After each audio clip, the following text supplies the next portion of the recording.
Bonjour, le groupe Fukushima Information va lancer une nouvelle série de vidéos. Cette série va être pédagogique. La première concerne les dangers de la radioactivité. Nous allons donc pour commencer construire une chambre à brouillard. Il nous faut pour cela du papier noir que l'on va découper avec des ciseaux, une source radioactive, de l'alcool isopropylique, une lampe torche et de la glace carbonique.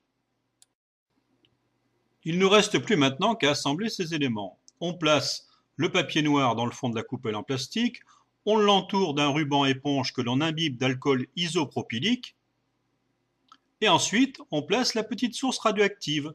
Avec la main, on chauffe pour monter en température, et voilà, on observe maintenant la radioactivité.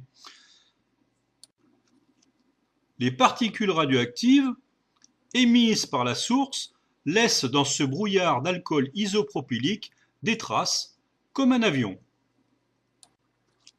En traversant cette vapeur d'alcool, elle la condense, ce qui permet de la voir. Maintenant, passons à la biologie. Vous savez que chaque cellule de notre corps comporte un programme pour répliquer ces cellules qui s'appelle les chromosomes. Voyons maintenant ce que l'on observe chez les chromosomes de nos amis japonais. Eh bien, ces derniers sont frappés par les particules radioactives. Ils sont découpés. Ils se retrouvent à se repliquer de façon anarchique, avec des erreurs dans le codage, comme on voit sur ces images de microscope électronique. Retour sur la chambre à brouillard qui montre ces fameuses particules radioactives qui détruisent les chromosomes. Les particules radioactives, ingérées ou inhalées, vont bombarder en permanence, tout le temps que ces particules seront présentes dans le corps, les cellules, jusqu'à ce que le dérèglement engendre des cancers et souvent la mort.